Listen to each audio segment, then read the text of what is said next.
Le rouge est obtenu avec de l'or, le bleu cobalt, vert oxyde de fer, violet manganèse, jaune oxyde de cuivre.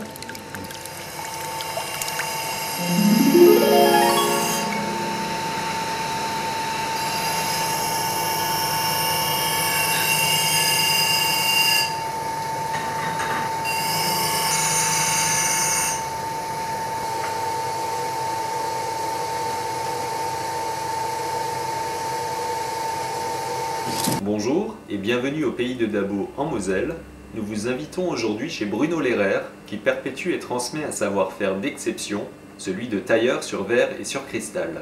Bonjour Bruno. Bonjour Fabrice. Merci de nous accueillir dans ton magasin et ta cristallerie. Nous sommes tailleurs sur verre et cristal. Nous achetons la matière première unie. On fait tout ce qui est taille, gravure, également un peu de peinture. C'est-à-dire nous ne soufflons pas le verre pour l'instant. Nous achetons le verre et on fait la décoration comme ici, qui sont gravées à la main et qui sont polies avec une meule en liège. On donne un peu d'effet au décor. Et ça, c'est un savoir-faire qui s'acquiert au bout de combien de temps pour faire un verre de ce type-là? Nous sommes une famille de 7 enfants où il y a plusieurs tailleurs sur cristaux et on a été formés par le père dans le village à côté, donc à Chefferhoff. Par contre, il y a également une école à Sarrebourg où les jeunes font un CAP et après un brevet des métiers d'art en 4 années de formation. Alors depuis quand est-ce qu'on taille le verre et le cristal au pays de Dabo? Disons, la première cristallerie la plus importante qui était dans la région était encore Valéry Stahl depuis 1707.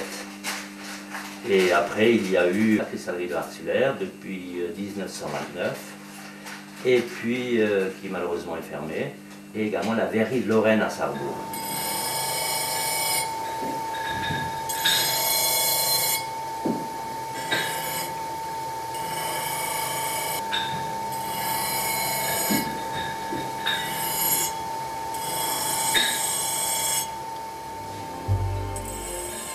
Des machines à souffler le verre de l'espérance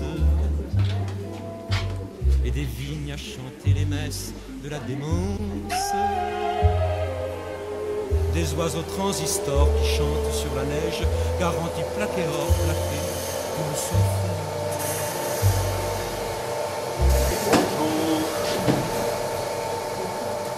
Le verre il est uni, donc on l'achète uni comme ici, et je vais graver le verre, on va l'offrir à la plus petite dame du groupe.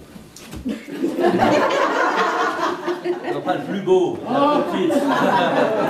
Alors la plus petite, c'est madame. C'est comment le prénom? Gisèle. Gisèle. Alors là, nous avons une machine comme chez le dentiste.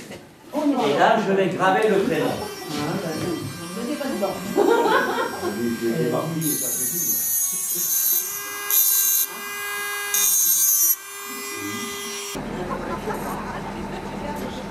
On utilise, pour graver le cristal, on utilise des meules diamantées, c'est de la poussière de diamant dans un alliage, et il faut toujours un filet d'eau qui coule sur la meule pour éviter l'échauffement. Si vous enlevez l'eau, le verre il va chauffer, il va casser. Alors, déjà ça ne coupe pas les doigts, vous voyez, il n'y a aucun risque. Sur la pointe de la meule, je vais faire le trait.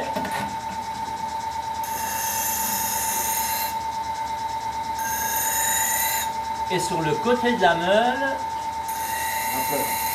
les feuilles.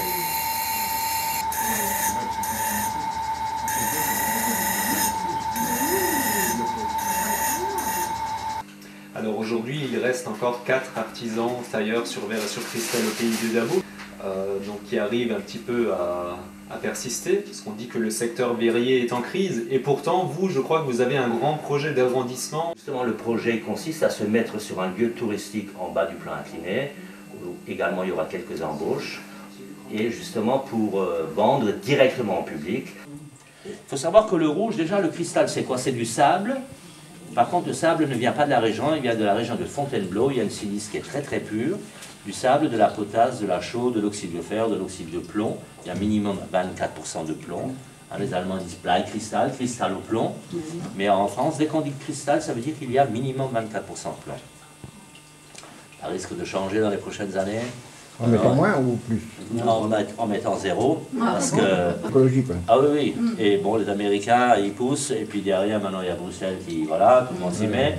Alors que moi, dans des verres en cristal depuis des centaines d'années, mais c'est comme ça. C'est pas une histoire belge, ça. C'est... non. Bruxelles. Non.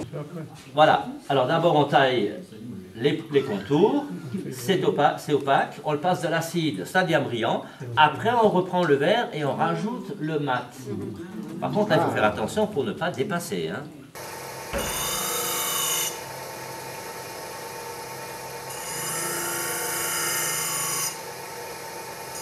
Donc vous avez le haut du verre, l'apparaison du verre, c'est-à-dire que le motif il est mat, il n'est pas bien profond, il est gravé à la main.